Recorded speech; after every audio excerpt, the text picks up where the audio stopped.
Hello les starters et bienvenue dans cette première vidéo dans laquelle nous allons parler de Google Ads. Alors Google Ads, c'est l'outil publicitaire de Google. Vous verrez que c'est un outil qui est souvent méconnu, peu ou pas assez utilisé, notamment par les petites entreprises. Et l'idée aujourd'hui, c'est de voir avec vous plusieurs choses. On va commencer tout bêtement par voir un peu à quoi ça ressemble. Je suis persuadé que vous avez toutes et tous déjà été confrontés à cet outil, que vous avez déjà vu des annonces ou des campagnes menées sur Google Ads sans même le savoir. L'idée, c'est de regarder ensemble avec quelques exemples concrets et très précis à quoi ça ressemble. Derrière, ce qu'on va faire ensemble, c'est voir finalement comment commencer à aborder l'outil. La première étape, c'est de créer votre compte sur Google Ads. Et déjà à cette étape-là, vous verrez qu'il y a quelques petites subtilités qu'il faut connaître pour éviter de devoir directement lancer des campagnes qui ne sont pas forcément professionnelles. Vous verrez que Google nous incite à payer directement dès le départ. Je vous montrerai comment esquiver ça pour créer votre compte de manière un peu plus professionnelle. On aura vu quelques exemples, on verra comment créer votre compte. Et ce que je vous proposerai derrière, c'est de vous plonger concrètement dans tout ce qu'il est possible de faire dans ces plateformes. On fera un petit tour ensemble des différents objectifs, on verra comment les objectifs fonctionnent, qu'est-ce qu'il faut connaître par rapport à ces objectifs, et on parlera de l'ensemble des types de campagnes possibles à faire sur ce réseau. Le but et l'idée de cette partie-là, c'est que vous puissiez vous projeter et réaliser concrètement ce que pourrait faire l'outil pour vous. Ce qu'il faut savoir également, c'est que Google Ads, avec Facebook Ads, qui est l'outil publicitaire de Facebook, est le meilleur ou le deuxième meilleur outil publicitaire au monde en termes de retour sur investissement. Donc, on va voir à quoi ça ressemble, on va voir comment créer votre compte et les différents objectifs, et on terminera cette petite session ensemble avec quelques tips, quelques conseils que je peux vous apporter qui sont issus de notre retour d'expérience par rapport à tout ça. Donc, sans plus attendre, on attaque directement et je vous propose, pour bien se projeter dans l'outil, de voir à quoi ça ressemble. Tu l'as peut-être déjà remarqué, mais quand tu tapes des mots-clés dans Google, il y a différents types de résultats qui arrivent. Alors, dans ce cas-là, mauvais exemple, on arrive sur des résultats qui sont liés au Covid, donc on va proposer directement autre chose, on va tenter encore un autre, vous verrez qu'on va trouver sans problème à l'autre.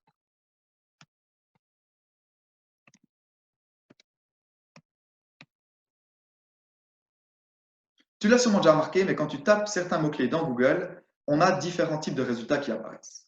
Dans l'exemple qu'on a en ce moment, donc avec le mot-clé dette hypothécaire, tu vois qu'il y a trois premiers résultats qui sont un petit peu différents des autres.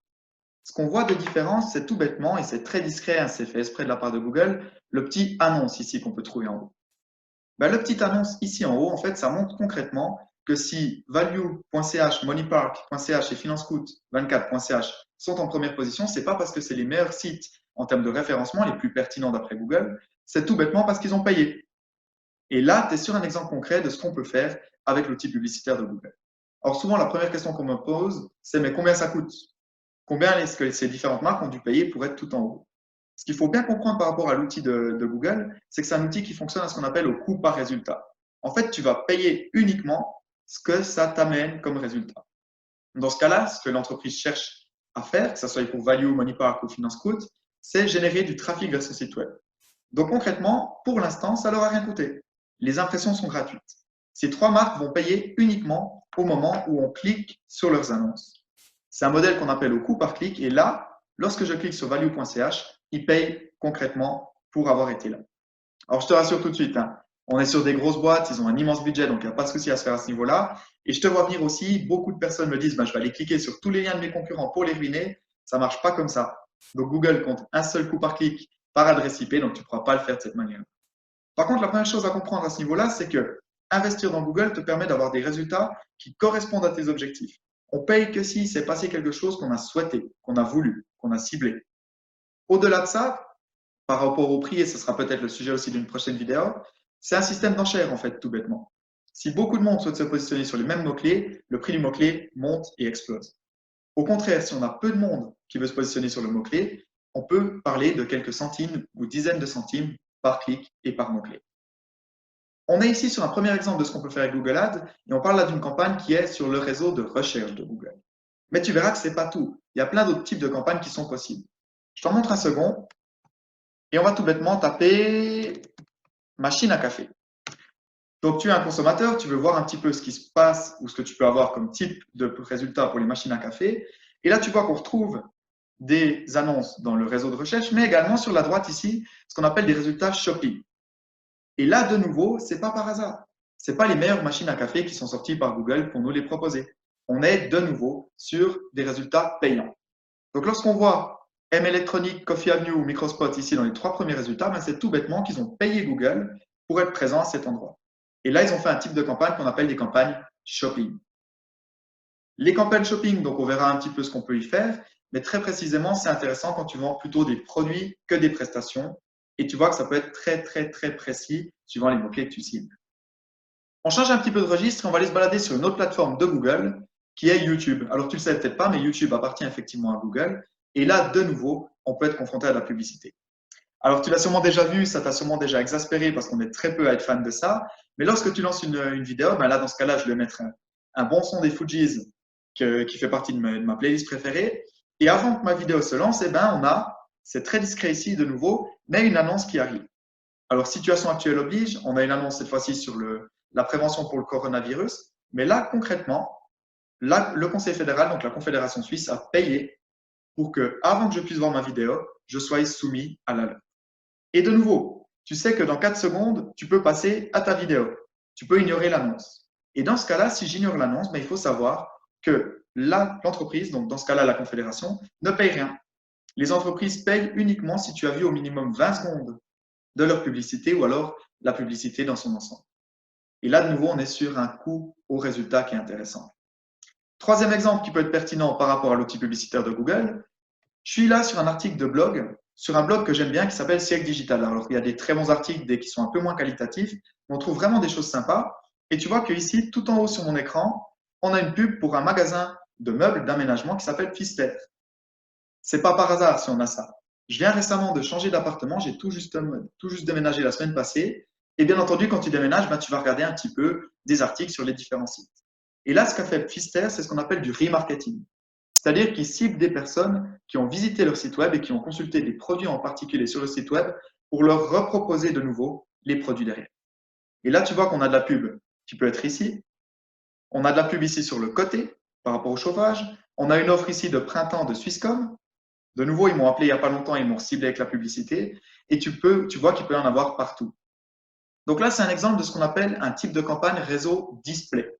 On peut l'avoir bien entendu sur l'ordinateur, sur le mobile, sur les tablettes, on peut l'avoir dans les applications, on peut en avoir absolument partout.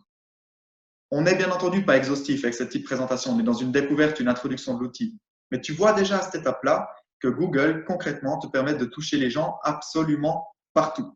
Et en plus de ça, avec plein de contenus et de possibilités différentes. Des formats aussi différents. On peut avoir du texte, on peut avoir de la photo, de la vidéo, etc. Donc ça, c'était pour la première partie, pour tout bêtement se mettre gentiment en route et te montrer qu'est-ce que c'est concrètement Google Ads. Bien entendu, l'idée, c'est de t'amener vers l'étape suivante, qui est d'utiliser l'outil pour ton entreprise. Et ça passe toujours par une étape toute bête, mais toute simple, qu'il faut effectuer, c'est de créer ton compte. Alors, comment créer un compte Google Ads? Je te propose qu'on le fasse directement ensemble. Le plus simple, c'est de te rendre sur Google, bien entendu, et de taper le nom de l'outil, donc Google Ads, donc Ads qui est le diminutif de Advertisement, la publicité en anglais. On passe les quelques petites annonces payantes et on arrive sur le premier lien et tu es directement sur le bon lien pour créer ton compte. Donc là, on rentre concrètement dans l'interface de Google et tu vois qu'il nous propose très vite de commencer, c'est-à-dire de créer notre compte Google Ads. Je te propose de cliquer là-dessus. Dans mon cas, il y a juste une étape intermédiaire étant donné que je possède déjà pas mal de comptes Google Ads. Il me propose si je veux trouver un nouveau ou reprendre les anciens, j'ai mis un nouveau. Et en fait, tu arrives concrètement en ce moment dans l'interface de Google Ads. Par contre, que tu vois que directement, ce qu'il nous propose, c'est de choisir un objectif publicitaire. Alors, un objectif qui pourrait être de recevoir plus d'appels. Si tu es un restaurant et que tu as envie que les gens réservent directement pour venir manger à midi, tu peux faire ce type de conversion. Si tu veux plus de ventes ou d'inscriptions sur ton site web, tu peux choisir ça. Ou tout bêtement, d'attirer les gens dans ton magasin physique. Le problème, si tu choisis directement l'un de ces objectifs, c'est que Google va t'inciter à lancer une campagne et du coup payer. Rien de mal à ça, les campagnes sont professionnelles. Par contre, avec cette version de Google qu'on appelle Google Ads Express, excusez-moi, on n'a pas toutes les fonctionnalités. Du coup, tes campagnes peuvent être bien foutues, mais elles peuvent l'être encore mieux si on passe avec la version professionnelle. Et pour ça, je te propose de jeter un petit coup d'œil en bas de l'écran. Et en fait, on va directement passer sur le fait d'activer le mode expert. Donc, Google le planque un petit peu parce qu'il a tout intérêt à pousser les gens, et notamment les néophytes, à directement lancer une campagne. Nous, on va essayer de court-circuiter un peu le truc et créer le compte différemment. Donc, on va activer le mode expert. Tu vois qu'à ce niveau-là, alors, on arrive directement sur les objectifs. Mais là, de nouveau, on a plus d'objectifs. Avant, on n'en avait que 3. Là, on en a désormais 6. Mais de nouveau, on n'a pas envie encore à cette étape-là de créer une campagne et de payer. Et là, deuxième petite astuce, tu vois qu'ici en bas, on a la possibilité de créer un compte sans campagne. Et c'est là que je vais t'inciter à cliquer.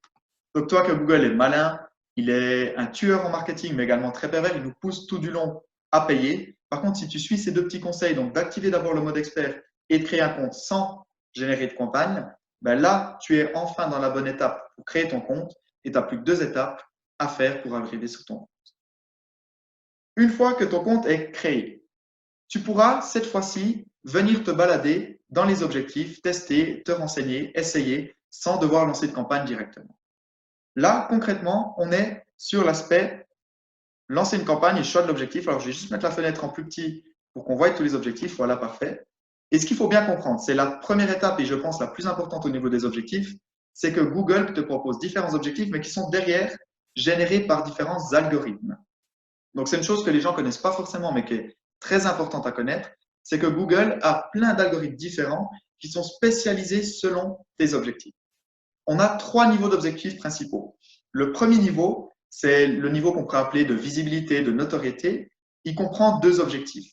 Le premier, c'est ce qu'on appelle l'audience et la notoriété de la marque. Ce qu'il faut bien que tu comprennes, c'est que si tu prends cet objectif-là, tu payes l'algorithme uniquement pour qu'il trouve des gens qui ont envie ou qui sont susceptibles de voir ta marque. Basta. On n'est pas en train de parler de générer du trafic, on n'est pas en train de parler de vendre ou d'amener des gens dans ton magasin. On parle uniquement de générer de la visibilité, de la notoriété pour ta marque. Or, bien entendu, tu verras derrière, et on le verra peut-être dans une prochaine vidéo, hein, mais il y a toutes des possibilités de ciblage, qu'elles soient géographiques, qu'elles soient comportementales, psychographiques, qu'elles soient liées à la manière de fonctionner des gens, à leurs habitudes de navigation. Mais là, concrètement, on paye l'algorithme de Google pour trouver des gens à qui montrer notre marque, nos produits ou nos services. Cet objectif est en parallèle de l'intérêt pour la marque et les produits, où là, on va vraiment pousser les utilisateurs à découvrir précisément ce que vous faites, donc vos produits ou vos prestations, mais on est de nouveau à un niveau d'abstraction assez haut, c'est-à-dire on parle de notoriété et de visibilité. Bien entendu, si on paye des algorithmes pour un niveau assez haut, au niveau de nos objectifs et du chemin du client, c'est des algorithmes qui ne sont pas trop chers et des objectifs qui sont assez abordables. Tu verras que pour quelques dizaines de francs ou d'euros, ou quelques centaines de francs ou d'euros, tu as déjà des possibilités et des résultats assez hallucinants. Par contre, si ça ne te suffit pas, si pour toi le but, ce n'est pas de faire de la notoriété ou de la visibilité, on a un deuxième niveau d'objectif avec 2 objectifs spécifiques par rapport à ça. Donc, dans ce deuxième niveau, on a notamment ce qu'on appelle le trafic vers le site web. C'est ce qu'on a vu tout à l'heure ensemble dans le réseau de recherche, c'est-à-dire de notamment faire lorsque les gens se baladent sur Google ou dans d'autres sites, qui cliquent sur ton lien ou ta photo pour arriver sur ton site. Là, on parle déjà d'une action de la part des gens dans ton sens. Bien entendu, c'est plus qualitatif pour ta marque, mais c'est bien entendu aussi un peu plus cher. Dans ce cas-là, on va proposer à Google de nous faire des types de campagnes, donc on verra après lesquelles, pour que les gens arrivent sur notre site sur des pages précises. On parlera aussi dans les prochaines vidéos de quality score, de comment bien construire la page, donc la landing page sur la page sur laquelle les gens arrivent, pour que ça soit qualitatif. Le deuxième objectif qu'on pourrait mettre un peu à ce deuxième niveau, au niveau d'interaction, c'est l'objectif de prospect, où là, on veut non pas décrocher directement une vente, mais décrocher des leads. C'est-à-dire pousser les gens à passer à l'action, à te contacter, à te donner leurs données, à remplir des formulaires pour se rapprocher finalement de la troisième et dernière étape, qui comprend désormais aussi 2 objectifs. Donc la troisième étape, qu'on pourrait appeler étape de conversion, comprend 2 types d'objectifs. Le premier, c'est la vente pure et dure. Or, bien entendu, si tu as un site e-commerce, c'est assez logique. Par contre, on peut bien entendu générer des ventes également via des sites qui ne sont pas e-commerce. Mais là, c'est à toi de définir qu'est-ce que tu considères comme une conversion. Est-ce que c'est par exemple si tu as une coiffeuse, la personne prend rendez-vous? Ou si tu as un restaurant, lorsque la personne réserve une table? Ou si tu es une entreprise de service comme la mienne dans le marketing, lorsque la personne te demande un audit de sa communication? Le deuxième objectif qui est lié à ce troisième niveau, c'est la promotion d'application. Donc là, concrètement, l'algorithme de Google derrière connaît parfaitement les gens qui téléchargent régulièrement des applications, mais au-delà de ça, il connaît très précisément quel type d'application les gens aiment. Et là, si tu lui demandes de vendre ton application, il va être en mesure de trouver des gens qui la téléchargent. Et il va te faire payer que chaque fois que les gens téléchargent l'application. Bien entendu, si tu veux décrocher une vente ou un téléchargement d'application, ça coûte plus cher que uniquement demander à Google de trouver des gens qui vont voir une pub ou une promotion que tu m'en as. C'est bien important de comprendre ces différents objectifs et de bien comprendre qu'en fait, ils viennent se greffer le long d'un entonnoir de conversion, d'un tunnel de conversion, d'un chemin du client, parce que tu verras plus tard qu'on peut jouer avec ça et qu'on peut cumuler, complémenter ou créer des synergies entre les différents objectifs. Donc, tu vois, une fois que tu as choisi ton objectif, on va peut-être partir vers le trafic sur leur site web. Google t'ouvre la deuxième étape, et c'est la deuxième qu'on va voir ensemble, c'est les types de campagnes. Et là, il te dit, bah, OK, tu veux générer du trafic vers ton site web, mais comment? Et il te propose plusieurs choses. Tu vois qu'on retrouve le réseau de recherche. Donc, c'était l'exemple lorsqu'on a tapé Hôtel Barcelone ou dette hypothécaire sur Google. Il propose également du réseau display. C'est l'exemple que je t'ai montré tout à l'heure avec les pubs pour Pfister, Swisscom et autres. Il propose du shopping si on veut mettre directement nos produits ou nos prestations en avant, plutôt nos produits, excuse-moi. De la vidéo, c'est concrètement YouTube. Et Discovery, c'est une nouvelle fonction qu'il propose, c'est pour publier sur plein de plateformes en même temps. Tu vois qu'il inclut également Gmail comme ça. On a différentes possibilités. Donc finalement, ce qu'on a vu ensemble, c'est qu'il y avait 3 gros axes d'objectifs, comprenant chacun 2 objectifs. Un premier niveau où on veut faire de la visibilité, de la notoriété. Un deuxième niveau où on cherche à créer une première interaction, un contact et capter de la donnée de la part de nos consommateurs ou prospects potentiels. C'est un peu du phishing, pourquoi pas. Et la troisième étape, qui est cette étape vraiment de conversion où on veut que les gens achètent, payent dans notre sens. Au-delà des objectifs, tu as vu que derrière, on a différents types de campagnes qui te permettent d'y accéder. Donc, ce que je te propose pour terminer cette première vidéo d'introduction, c'est de réfléchir un petit peu à, OK, à quoi il faut faire gaffe pour bien gérer tes campagnes. Le premier conseil que je pourrais te donner, c'est de bien réfléchir en termes d'objectifs.